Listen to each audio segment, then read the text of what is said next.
Mabilis na opinyon sa by-election sa Makerfield. Maraming konserbatibo ang dismayado kay Rupert Lowe. Naiinis ang mga tao dahil iniisip nilang ganito rin ang mangyayari sa pangkalahatang halalan ng 2029. Daanan natin ito punto por punto. Kaya't silipin natin agad ang resulta. Kahit binawi ng Restore at mga Tory, ang kanilang mga kandidato, makakakuha pa rin ng 44% ang reform. Hindi pa rin sapat na maiintindihan dahil matagal ng baluarte ng Labour ang Makerfield mula pa noong nilikha ang Conservative Party noong 1983. Makikita mo ang turnout na 50% na mas mataas sa karaniwan.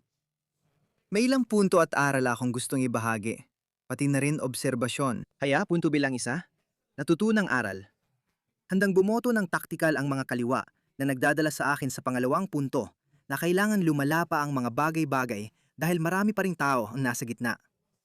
Kailangan mong maintindihan ang isang bagay. Pinalaki natin ang ilang henerasyon na multikulturalismo ang tamang direksyon para sa hinaharap. Kung susunod ka sa monokulturalismo, na ilusyon lang ng mga kaluraning bansa, sinasabi nilang magdudulot ito ng rasismo, puting supremasya at kalaunan ay mga concentration camp. Sige, hindi natin basta-basta mapapalimot sa mga tao ang kasaysayan ng ika-20 siglo. Sige, hindi mangyayari yon. Kaya, ang paraan para umusad ay kahit may maganda tayong argumento laban sa multikulturalismo at para sa monokulturalismo. Sa panahon na yon, marami pa ring tao na nasa gitna at ang ideya ng monokulturalismo ay nakakainis o nakakasuklam para sa kanila. Kaya nga may ganitong ilusyon sila na para mapanatiling malayo sa kapangyarihan ang mga puting supremasista o mga monokulturalista, kailangan nating manatili sa ating kaliwang politika. At marahil si Keir Starmer lang ang dapat sisihin dito. Kung papalitan natin si Keir Starmer ng iba, baka mag-iba ang takbo ng mga bagay. Kaya nga sinabi ni Nigel Farage na ito ay parang boto para mapaalis si Starmer at hindi talaga tagumpay ng Labour Party. Sa kahit anong anggulo, ganyan talaga ang nangyayari. Sinasabi kong si Rupert Lowe ang pinakamalaking panalo dito dahil sa kasamaang palad, kailangang lumala pa ang sitwasyon kaysa sa kasalukuyan. Gaya ng sinabi ko, may ilang pa ring tao sa gitna na iniisip na kapag pinalitan natin si Keir Starmer, magiging mas maayos ang lahat. Ang paraan para mabasag ang ilusyon nila ay hayaan silang maranasan yon. Palitan si Keir Starmer ng iba, tulad ni Andy Burnham, na mas kaliwa pa. Ibig sabihin, mas lalo niyang sisirain ang politika sa UK. Maaring tunog walang puso ito bilang makabayang Briton. Ayaw mong bumagsak ang bansa mo, ngunit ito ay kinakailangang kasamaan. Kailangan natin ito. Kaya, ang mga tao na nasa gitna, mga taong bumuto kay Andy Burnham, marirealize nila na, nako, anong nagawa natin? Mas malala pa ang bansa ngayon kaysa nung panahon ni Keir Starmer. Malaking bagay yon para sa akin dahil si Keir Starmer ang pinakamasamang punong ministro sa kasaysayan ng Britanya o kahit man lang sa huli o kahit man lang sa panahon pagkatapos ng ikalawang digmaang pandaigdig. Hayaan nating si Andy Burnham ang mamuno. Hayaan mo siyang lalo pang isulong ang sukdulang makakaliwang politika. Hayaan na lang niyang masira pa ang UK sa susunod na 2 taon. Sa tingin ko, kailangan talaga ito mangyari, kahit parang mali pakinggan. Kaya pagdating ng 2029 na pangkalahatang halalan, mas marami pang tao ang lilipat sa kanan ng political spectrum, na gaya ng sabi ko, ay maganda para sa konserbatibong kilusan. Ngayon, huling punto. Si Rupert Lowe ang panalo dahil nakapatay siya ng 2 ibon sa isang bato. Una, napatunayan niya kay Nigel Farage na kahit hindi niya ito matalo, kaya niya itong saktan. Na ibig sabihin, pagdating ng 2029 na pangkalahatang eleksyon, magkakaroon siya ng mas malaking alas sa negosasyon. At magkakaroon tayo ng mas maayos na estruktura ng taktikal na pagbuto pagpasok natin sa eleksyon ng 2029. Magkakaroon ng pagbabago sa mga pwesto at kasunduan sa eleksyon sa mga distrito kung saan nangunguna ang reform. Hindi maglalagay ng kandidato ang Restore at ganun din sa kabilang panig. Sa ganitong paraan, mas magandang magiging resulta natin sa pangkalahatang halalan sa 2029 at hindi natin makikita ang paghahati-hati ng boto ng kanan. Ang huli kong punto na hindi kaugnay. May kasabihan sa Urdu na maaring nagmula sa Islam, pero hindi ako sigurado.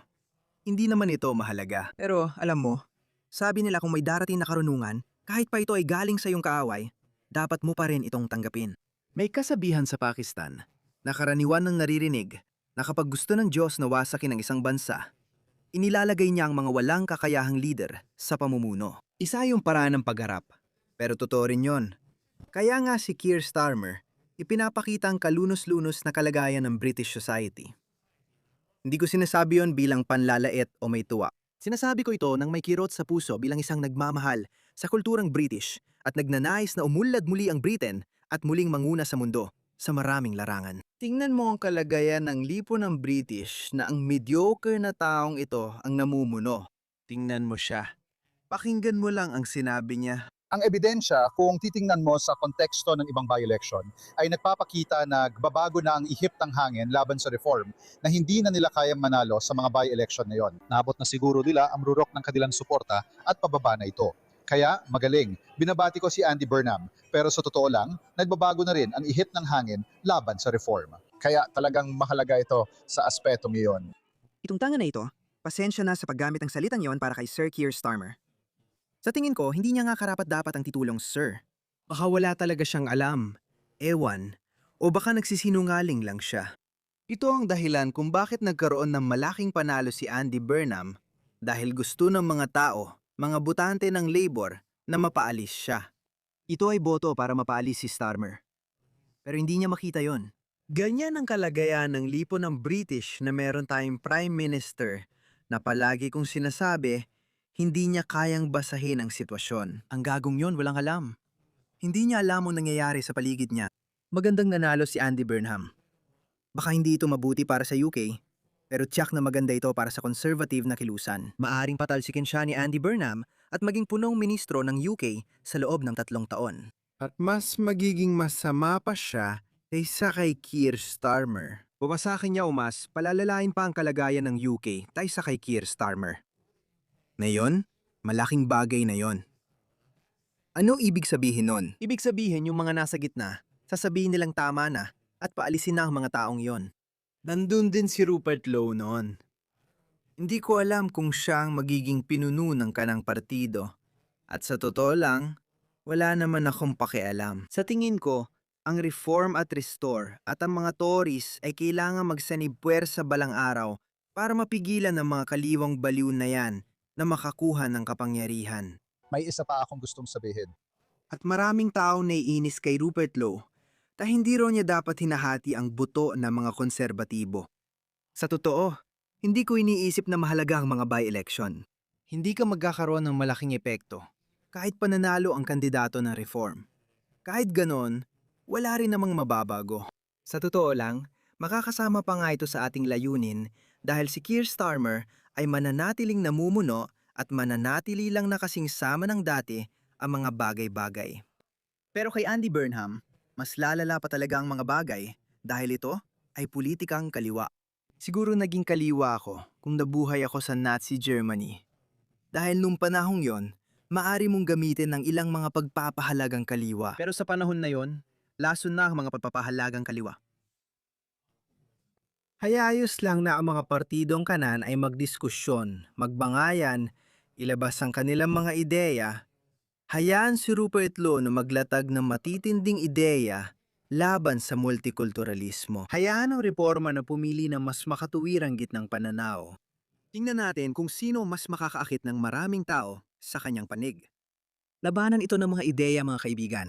Kaya sa huli, kapag papalapit na tayo sa panahon ng pangkalahatang halalan sa 2028 o 2029 sa tingin ko, may ilang tao at mga tagamasid na nagsasabing si Andy Burnham ay magpapatawag ng maagang halalan. Kahit ganon, sa tingin ko dapat tayo maghintay hanggang 2028 o 2029 dahil hayaan muna nating sirain ang mga loko-lokong ito ang UK. Kaunti pa. Dahil habang mas huli ang halalan, habang mas huli ang pangkalahatang halalan, mas malaki ang tsansa nating manalo.